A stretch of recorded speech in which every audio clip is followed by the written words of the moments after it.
Hey guys, how are y'all doing today? My name is Franchise Fanatic and welcome back to Star Wars Month. And today we have something a little bit different for you guys.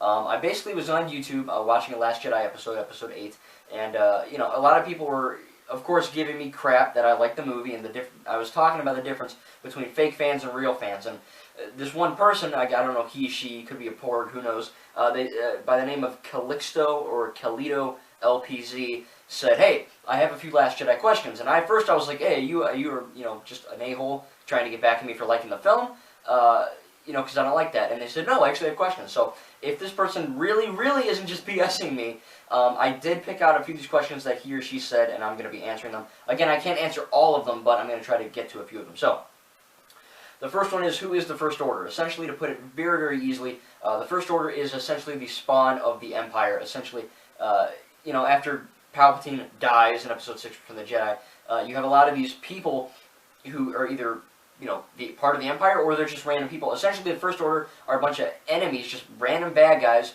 who believe in Supreme Leader Snoke and all of that, and the First Order, and they just want to see the rebellion and the Resistance die. So that's it. You know, there isn't like this huge explanation. The First Order really, just like the Sith and the Empire and, you know, all these guys, the Separatists, they are just the bad tyrannical force of the galaxy. Why did Poe need to take out cannons on the Dreadnought, which were specifically designed to take out small fighters? So essentially, Poe Dameron goes to attack the Dreadnought, and specifically the cannons, so that if you remember, I don't even know if you saw this movie, but if you did, a bunch of the Resistance.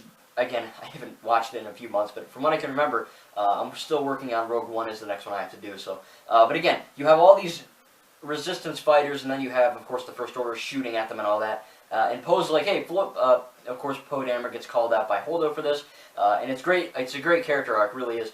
I don't get the hate at all. And he's like, "All right, you know what? I can't really think. I have to just think in the cockpit." So he gets in his X-wing with BB-8, and he flies off, and he takes out the cannons. Essentially, he just took out the cannons of the Dreadnought, so he could basically wither the First Order Dreadnought down, so that they wouldn't be able to take out specific people, especially General Organa and, you know, Finn, all those people, Ackbar included, whatever. So that was basically it. It was just Poe's strategy to take down this Dreadnought so that they could wither down the First Order. Let's see here. Why were bombers used when they are so slow and defenseless, other than the fact that Rian Johnson, the writer and director, wanted the scene to be like World War II bombers? So, essentially, the bombers were used by Paige, Rose's sister, to hit one of the, I can't remember if it was the Dreadnought or just one of the big ships to kind of make like a huge explosion and kind of win. She essentially does that to, again, wither the First Order down. And really, I think Rian Johnson nailed it with the World War II depiction right there, because not only the bombs dropping, and a lot of people had problems, "Oh, why are the bombs dropping? They're in space."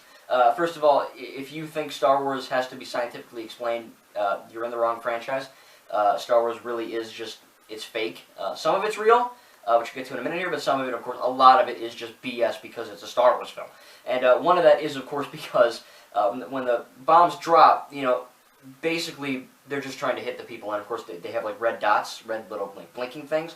So when they fall down, they actually are meant to hit the, you know, the target that they're assigned to. So that's basically that, and it looks really like a World War II bomber, and it really does help, because really, the Resistance in this film is not the rebellion. These guys are dumb, alright? They're kids, they have no money, they're scrounging for fuel, you know, they basically have the shittiest thing imaginable. And compared to the rebellion in the original trilogy, and even this, you know, the good guys in the prequels, and even the Clone Wars and all the clones, really, they don't have any of the resources that they had. The Last Jedi really is about a group of people who are at their, you know, least strongest. So that's basically why that. Why didn't they just hyperspeed into the Dreadnought like Holdo does later in the film? Well, as you know from Holdo, Grand Admiral Holdo, Amilyn Holdo, killing herself to save everyone, it kind of does have a little bit of a weird implicate thing happening. But essentially, why doesn't Holdo just, you know, destroy, or anyone just destroy the First Order in the beginning of the film using that technique she does later in the film? Well, clearly because it has a lot of debris shooting. This is more the scientific part of it. When Holdo smashes through all those people and you have debris flying everywhere, of course that is debris, and that will kill people and that will get in the way. So Holdo does die in this film. I wouldn't imagine her be able to survive that. So when she goes through, you know, that is their last resort. That is Holdo's final thing. And Holdo was smart because she knew that the Resistance was screwed. So she's like, all right, I'm gonna, make this thing happen, and this is gonna be last resort. And it was. So again, a lot of people, and not just you, a lot of people had that question. Oh, why can't they just do that in other films?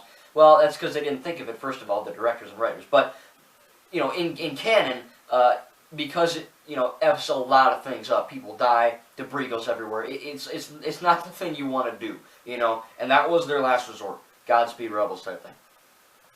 Let's see here. Who's the First Order? I already answered that.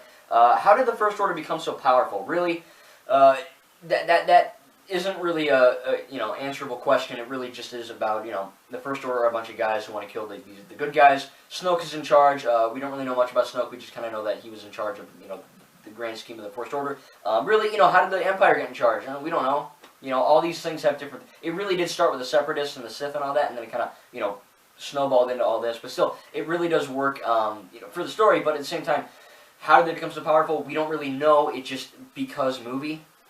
Essentially because of Star Wars, they can't, you can't have the First Order be a bunch of morons, who can't shoot shit, or, they can't shoot straight. It really is just, that is because it's a film. There probably will be some I can't say that word, reason why soon, but still. Who is Snoke? This is a huge question. A lot of people, when Supreme Leader Snoke got killed, and I'm going to mention this when I do another Last Jedi review and all that later, but who is Supreme Leader Snoke? Now, of course, it is Supreme Leader Kylo Ren. However, really, this is a tough question to answer because there isn't an answer. We might get something in Episode 9, but right now, who is Snoke? We have no idea. And that can be a bad thing for people, and that can be a good thing for people. For me, it's the best possible outcome that Rian Johnson could have made for Snoke. Who's Snoke? Well, he's a guy that screwed with the Skywalker and a Solo, Kylo Ren. That's all he is. He was essentially, in terms of, is he Palpatine's brother? Is he Palpatine's uncle twice removed? We don't know any about that stuff, but we do know that Snoke, he's a guy that screwed with someone that he shouldn't have screwed with, and of course, it really doesn't matter. I think that a lot of things with Star Wars, a lot of fans theorize too much, and one of the things they theorized too much on was, who is Snoke? Oh, he's Jar Jar, he's Mace Windu, he's Rey, he's George Lucas's mom, he's you, whoever, it doesn't mean, he's Gollum, he's Smaug, who the hell, who cares? That's the thing. And that's the beauty of it. It wasn't Rian Johnson going, Snoke, who cares? It was essentially going, okay, from minute one in The Force Awakens, when we saw Snoke huge on that, hollow projection, he looked very larger than life and he was scary. But it didn't matter who he was. It never did. Who was Boba Fett? It didn't matter. Who was Emperor Palpatine before the prequels? Didn't matter. Who was Jar Jar Binks? Who was Qui-Gon Jinn? Who was Yoda? No, a lot of the things about Star Wars are dipped in mystery. And you don't need to know everything about everything, because that's the part of the mystery and that's the part of the fun.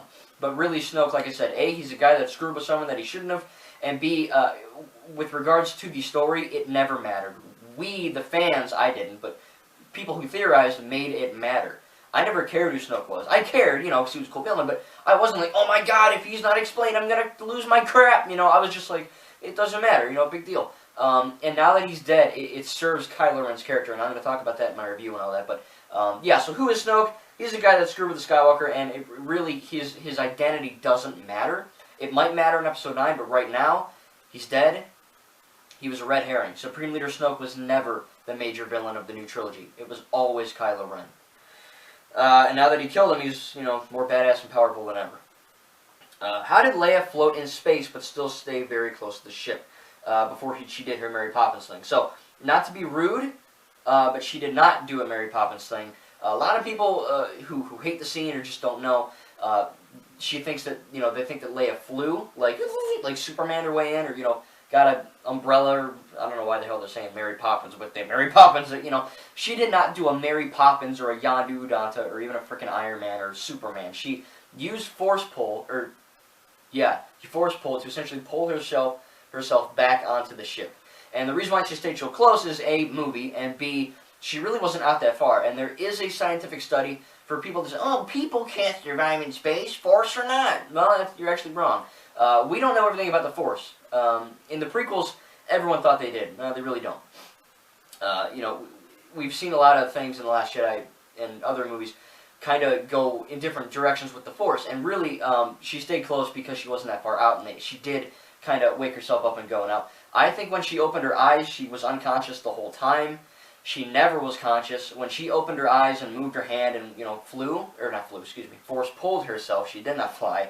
When she pulled herself, she was unconscious the whole time. That was just the Force. And Rian Johnson even said that was Leia's way of saying, nope, I'm not done with the fight yet. I'm going back in this crap, you know. Think about it. Luke, first time he really used the Force, was Force pull the lightsaber to get the snow creature, Wampa, whatever it was. That was instinctual. It wasn't something that he learned. Luke had no training with the Force, or Baylor even a lightsaber before Empire Strikes Back. It was an instinct. Leia, instinct. It's a great scene, and I love it. Why did Leia survive, then just go into a coma, and then wake up from the coma to do nothing else for the rest of the film? Really because she didn't, of course when you're in space, Force or not, going back to that, scientifically, a human can survive in space for, I watched the video, I believe it was around less than 3.5 minutes, and Leia was in space for less than 3 minutes. So, theoretically, a human could survive, and people seem to think that when you go in space, you freeze up, or you blow up. That's not true. There are little air things in your body and stuff. It's scientific, look it up. But it's true. And, first of all, like I said, Leia did survive because of that, and also the Force, and, like I said, a great scene. But, I don't really think Leia was really sidelined. Because really, this isn't her movie. Episode 9 was going to be her film, and then sadly she passed away. But, regarding, like I said, Leia not doing anything, I really do think she did a lot. Of course, The Last Jedi isn't necessarily about Leia, it's really about Poe and Finn and Rey and Luke and, you know, all that. But she's still a vital character, and she does have some pretty cool scenes in the rest of the film. So she is in the film. Let's see. How were Finn and Rose supposed to find that guy in Canto Bight at the Concedo planet? Were they just supposed to walk around and act and make themselves look very suspicious? Why didn't they even ask for a description of what the guy looked like? Well, if you remember in the film, Maz Kanata contacts them and said he's going to be wearing a specific rose brooch thing.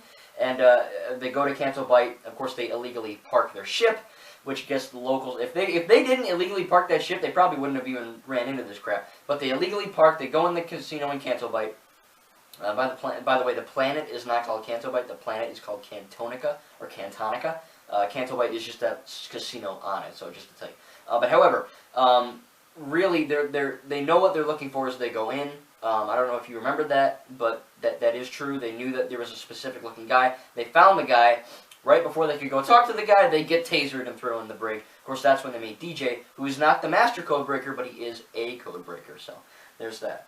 Why did Rose free the animals, but not the children? Well, they were on a time crunch, and they had to free the fathiers, because if they didn't, they would, you know, either be shot, screwed over in some capacity. So they couldn't necessarily, they don't have a lot of time. And a lot of people have a problem with the Canto Bight scene because they spend so much time admiring everything, but I mean, that's just the movie. I really don't have an issue with it. But with regards to that, they really couldn't just rush in there and save the fathiers and the children because, you know, they couldn't do both. Essentially, Rose saying when they let one creature go, she said, oh, it was worth it now. That is essentially Rose telling Finn, again, Last Jedi has a lot of things you have to think about. Dumb people don't understand this, and that's why the hate shows up. The smart people know that Rose, when she takes the leash off the one animal and says, oh, now we did a good job, it's Rose telling Finn, metaphorically, that we put a damp in these people, in the rich people that, you know, kind of market off of war and all the slave stuff happening and all the grime and stuff happening underneath the beautiful appearance of Canto Bight. Doing one thing, it helps. You know, just people like saying, you know, one person can make a difference. That is the truth. You know, Rose lets person one go, and that does put a very small but very, you know, intimate dent in what they're doing. Why was General Hux made to be a rival to Kylo in The Force Awakens, the previous film, but then used for comedic relief, a punching bag, and completely being insulted throughout this film? This is Rian Johnson basically defining characters that were not defined in The Force Awakens. Hux in The Force Awakens was too serious. For me, he was laughable. When he was like, "Where the Force order?" You know, he was screaming at the top of his lungs. It's like, shut up, dude. You know, you're not scary. You're just a little freak, you know. And that's what he was. And J.J. Abrams really didn't do that correctly. He wasn't serious. He was a moron. Look at him. Don't take Hux seriously. That's why in The Last Jedi, he is a punching bag. He's used for comedic effect, and that is his character. And that's really, really good. You do see a rival between Hux and Kylo Ren in this film as well. But of course, like I said, that can even go with Poe Dameron. Poe Dameron in The Force Awakens was just a Han Solo Wedge Antilles ripoff. That's all it was. No character development. In this movie, he fucks up and gets people killed. Sorry about my language, but that's what it said in here. So, you know, he does. He messes up and he gets people killed, and he pays the price for that. Oh, now, look, in the beginning of The Last Jedi, he went from an a-hole who couldn't think to a resistance leader who could die for what he believed in. So a lot of these characters, even Finn, Rose, Rey, a lot of characters that were ill-defined in The Force Awakens get their proper time to shine in The Last Jedi. And Hux being a punching bag is just, in my opinion, a very good choice because he wasn't serious at all, and no one could take him seriously. The audience, you know, us in the movie, we're just like, look at this guy, he's a moron, you know. And now, of course, he's getting beat up and stuff. And you know, it is sad because if you actually know the lore about Star Wars, Hux's father treated him like crap. So there is a bit of empathy there, but at the same time, you know, it does make sense for him to be that way because the audience just didn't buy it in Force Awakens. How did Rey steal Snoke's ship and then find the Millennium Falcon? We can't really know for a fact. We do realize after the Praetorian Guard battle in Snoke's throne room, after Snoke dies, we can just imagine that they got off, you know, with the whole AT-ST-1's holdo sliced through the First Order brig, and they kind of just went to Crate from there. They got the Falcon throughout DJ and BB-8's help. So really, you don't. People need to nowadays. People need to be, you know, everything has to be explained to them. They can't just use their minds. Like I was watching really fast. I was watching Hellboy 2019, and everyone gave this movie crap. And they're like, "Oh, there's a scene when Hellboy's like here, and then there's like, you know, like a balcony here, and then there's an elevator, but his dad, Hellboy's dad, is like, Hellboy, come down here." So it you know, it quick cuts to Hellboy being on the ground talking to his dad, and everyone's like, "Oh, how did he get there? Did he teleport?" It's like, it's a movie. He jumped down, he took the elevator. You don't need to see everything in every second of every movie because then it would be a 16-year-long film. You get what I'm saying? Why did Rose stop Finn from saving those he loved in the Battle of Crate by sacrificing himself to take out the cannon? So, a lot of people have issues with this too. Again, I'm going to talk about this in another video, but I'll touch upon it now quickly. Rose, essentially, if Finn was to die saving the people he loved by smashing into the cannon, it would have been for nothing. Because those dinky little ships that they're using on Crate, they hit the ground once, and they're half dead. They get shot, they explode. They get hit, they're half dead. The ships are not well made, and realistically, if you were going straight into that beam, you wouldn't have even made it at that speed to even do anything to that cannon. So it makes sense realistically that Rose helped him, but also it makes sense in Rose's mind, and she even says, you know, something like, you know, save who we love and whatever who we hate, whatever that line everyone hates. I love that line. It goes a lot deeper than people give it credit for. But essentially, Rose saved Finn's life because she even says, "I saved you, dummy." And it's like, yeah, Finn, wake up, stupid. If you were to go kill yourself to save us, A, it wouldn't have worked, like I just said, and B, it means nothing. Don't die to save us. Live and still save us. You know what I mean? And Rose, like I said, she doesn't know everything about war, so it doesn't make sense. And people said that makes no sense because Holdo sacrificed herself. And yeah, she had to. Finn didn't have to do that. And because of Rose's character and the character arc that she helps grow for Finn, it makes a lot of sense that he would want to do that. But even Rose is like, hey, don't do that. You know, there's barely any people in this shelter in the Resistance. If Finn were to kill himself, we'd be one man down. And it wouldn't have done a damn thing. It would not have. Trust me. It makes no sense for them to do that. And I get it. Finn had the best intentions.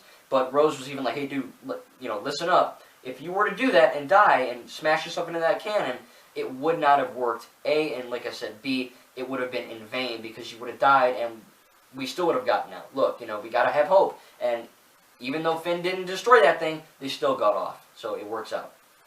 I love that scene. It makes perfect sense. Why did no one care that General Ackbar died? Well, to tell you the truth, in my opinion, I think Admiral Ackbar is one of the worst characters in Star Wars. He's a gag character. He's a character just, it's a trap. That's it. You know, there are shields that our shields cannot penetrate. You know, that's essentially it. And even Lego Star Wars, he has a ship, Daisy May, my ship. You know, that's all it is. Admiral Ackbar is a joke character. And yes, I was pissed off when he died too. But it doesn't matter for the story. It really doesn't. He never mattered to the Star Wars story. Yes, he fought in Return of the Jedi, and he said a funny line, and he's kind of the joke of Star Wars, and that's really it. So to me, it doesn't really matter. You know, it's like Snoke dying. Didn't matter, and it helped progress the plot. Who's Holdo? Well, Admiral Amilyn Holdo is essentially, we don't really know that yet. She's dead. She is just a resistance leader that they, of course, oppose, you know, commissioned to after Leia steps down, or whatever happens. After Leia's big incident, they put Holdo in charge. And really, it makes sense, because Holdo is a great leader. A lot of people hate Holdo for dumb reasons. I think Holdo is one of the best characters of the film, and, it really is a good plan. Oh, why didn't Holdo tell Poe the plan? Well, because Poe's a friggin' moron, and Poe literally leaked it to Finn and Rose, and then DJ overheard, and then it all went to crap, so that's why. People just don't understand. Not you, the guy I'm answering. A lot of these fans don't understand quality storytelling. They just see it at base value and go, "That doesn't make sense. The movie sucks." That's not how it goes. So yeah, I mean, who is Holdo? Who's Mon Mothma in the original? We don't know who Mon Mothma is. She's just a girl who's in charge. That's it. She was a person in charge. And now, sadly, Holdo is dead, I would imagine. Why didn't General Ackbar take place after Leia? Ackbar died. Let's see. We just have like one or two more here. Let's see. Last one. Why didn't the First Order call for backup as they chased the Resistance? I don't know when you mean this in terms of the story. Why didn't this is tough. Why didn't the First Order call for backup as they chased the Resistance? Probably because the First Order has people like Hux in charge, who is overzealous and overconfident. You have people like Kylo Ren, who's now Supreme Leader, who doesn't, he thinks, oh, we could take them out. Really, the First Order is an army, and the Resistance is like a little backyard of like soldiers. That's what it is. It's like sticking the Resistance in your bathtub compared to the First Order being in your whole house. It really is like that. It's a big difference. So that really is why. They didn't really feel the need to call for backup until it was too late, and they were like, crap, should have called for backup. But that is essentially it. Let's see, what is your name again? Khalito, Kazito, LPC, buddy, girl, man, Porg, whatever, whoever you are. I really hope I answered some of your questions. Again, I tried not to be rude, but there are a lot of things in there that not only, I'm not talking to you, but a lot of these people gave The Last Jedi crap for because of, and I really do need to, essentially, for my Star Wars movie reviews in Star Wars Month, I'm going to be reviewing The Last Jedi, so that's going to be one video, and then I'm going to defend The Last Jedi, and I'm going to have a bunch of bullet points. It's going to be a pretty long video, so please bear with me, but a lot of people need to hear this, because people are still brainwashed by, all these dumb people, that this movie sucks. And the movie may suck for people, but I'm going to be talking about defending the movie for reasons that are dumb to hate. And I'm probably going to get a lot of hate and probably more dislikes than likes, but hey, I need to say it.